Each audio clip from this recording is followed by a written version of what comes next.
अस्सलाम वालेकुम, welcome to Zee food channel में। उम्मीद करती हूँ आप सब खैरियत से होंगे। आज मैं आपके साथ शेयर करने लगी फ्रूट चाट बनाने की रेसिपी बहुत ही इजी वे में। क्रीम इसमें बिल्कुल लाइट सी हम डालेंगे, हैवी क्रीम भी नहीं यूज़ ज़्यादा करेंगे। तो चलें फिर इसे बनाना स्टार्ट करते हैं।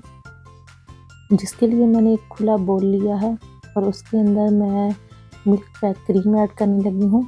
आपके पास फ्रेश मिल्क पैक क्रीम जो भी हो आप वो इसमें ऐड कर सकते हैं।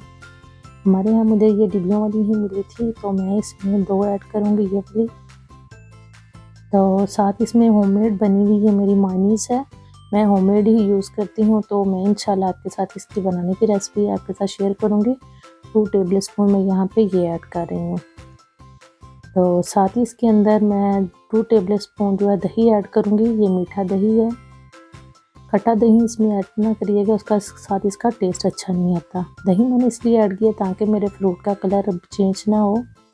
यहाँ पे व्हिपिंग क्रीम थोड़ी सी ऐड कर रही हूँ तो ताकि ये फ्लफ़ी सा भी थोड़ा सा बन जाए और इसके साथ एक अच्छा सा टेस्ट भी आ जाता है। देखिए अब इन सारों को अच्छे से मिक्स कर लेते हैं। सबसे पहले हमने इसमें जो ऐड होने वाली जो क्रीम वगैरह है वही बना रहे हैं ताकि पीस करके इसका एक अच्छा सा टेक्सचर और एक अच्छी सी ठंडी सी बन जाएगी। देखिए कितना अच्छे से मैंने इसे मिक्स कर दिया सबको। और अब यहाँ पे मैं हनी ऐड कर रही हूँ तकरीबन 1 टेबलस्पून है। तो आप शुगर भी ऐड कर सकते हैं। हनी इसलिए ऐड किया है ताकि वो शुगर जो होती है चीनी वगैरह तो उसके साथ में इसका पानी होता है, तो इसमें हम हनी ऐड करेंगे, इससे ज़रा थोड़ा सा मीठा हो जाएगा। अब इसे मैं फ्रीज़ कर देती हूँ ताकि अच्छी सी ठंडी हो जाए। अब यहाँ पे कुछ नट्स लिए जिसमें बादाम, काजू, पिस्ता और अखरोट वगैरह है। तो आपके पास जो हों तो आप वो यूज़ करें। आप ये ऑप्शनली है, आपके पास हो तो आप यूज़ करें, नहीं तो इसे स्किप भी कर सकते हैं। इसे मैं हल्का हल्का बारीक चॉप कर लेती हूँ स्लाइस की तरह ताकि ये एक अच्छा सा लुक भी दे इसके अंदर।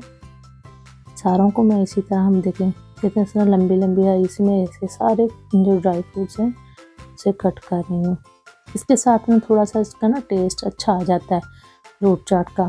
चाट बनाने के लिए सारी चीज़ें अगर पहले से तैयार करके रखेंगे तो जल्दी बन जाएगी, इसीलिए मैं नट्स वगैरह भी सारे पहले से काट के रखने लगी हुई हूँ ताकि इजीली जल्दी से हम ऊपर डाल लेंगे इसके, इसी वक्त नहीं काटने पड़ेंगे।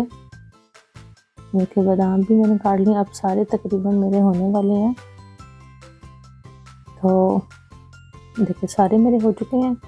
तो इसे मैं एक बाउल में अलग निकाल के रख देती हूँ। अब यहाँ पे मैंने 8 से 10 खजूरें ली हैं। खजूर जो है ना फ्रूट चाट में ज़रूर डाली जाती है, इसके साथ में एक अच्छा सा टेस्ट आता है। जो हम शुगर वगैरह डालते हैं इसलिए तो मैं डालती नहीं, ताकि ये खजूर डाल लेती हूँ, कुछ खजूर इसमें चिपचिपाहट सा एक अच्छा सा टेस्ट आ जाता है। तो इसे मैंने भी बारीक बारीक से काट लिया था। तो अब इसे एक बाउल में निकाल के एक साइड पे रख दिया। तो यहाँ पे 2 मैंने वो एप्पल लिए हैं। एप्पल आपके पास मौसम के हिसाब से कोई भी फ्रूट इसमें आप यूज़ कर सकते हैं। सबसे पहले एप्पल को मैं ऊपर से पील ऑफ कर लूँगी। फ्रूट चाट में जो है ना इसका छिलका वगैरह अच्छा नहीं लगता। ये क्रीम फ्रूट चाट है तो उसमें जो भी फ्रूट डालना है वो हमने पील ऑफ करके ही डालना है। छिलके वाला फ्रूट चाट में जो है ना नहीं अच्छा लगता फ्रूट जो भी डालना होगा। एप्पल मेरा पील ऑफ हो चुका है, तो अब इसे मैं क्यूब की शक्ल में चंक्स में काट लूँगी। साइज़ ना इनका ज़्यादा बड़ा हो ना ही इतना छोटा हो। देखिए सारे एप्पल को मैंने कटिंग कर लिया। तो अब इसे भी एक साइड पे कर देते हैं। अब यहाँ पे मैं आड़ू इस्तेमाल कर रही हूँ क्योंकि मौसम अभी आड़ू का था, इसलिए मैंने इसमें आड़ू थोड़ा सा डाल रही हूँ। मेरे पास तो यहाँ से सारे अवेलेबल होते हैं, तो आपके पास जो उसमें होगा वो आप डाल सकते हैं। देखिए आड़ू भी मैंने कटिंग कर लिया। तो अब यहाँ पे जो है 3 अदद मैंने केले लिए हैं, उन्हें भी मैं इसके अंदर बारीक बारीक लास्ट पे ये कटिंग कर रही हूँ। पहले इसलिए नहीं काटा था, केला जो है जल्दी ब्लैक होना शुरू होता तो एप्पल भी है, लेकिन एप्पल इतना जल्दी नहीं होता, केला जल्दी हो जाता है। अब इसे भी ना इतने बड़े साइज़ में ना ही इतने छोटे साइज़ में मैंने कटिंग किया है। देखिए केला भी हो चुका है। अब जिस बाउल में मैंने वो क्रीम मिक्स करके रखी हुई थी तो उसी बाउल में मैं जितना फ्रूट मेरा कटिंग हुआ है वो ऐड करूँगी। अब मैंने एक अनार लिया था और उसके दाने वगैरह निकाले हैं, वो इसके अंदर ऐड कर दिया।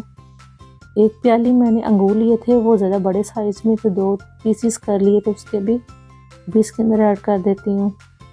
अब बाकी का एप्पल और आड़ू जो वो किया हुआ केले वगैरह मैंने कटिंग किए हैं वो सारे इसके अंदर ऐड कर देती हूँ। सारों को इसके अंदर डालने से देखिए सारे मैंने इसके अंदर अब डाल दिए हैं बोल के अंदर। तो खजूर जो कटिंग की है वो भी इसके अंदर अब ऐड कर देती हूँ।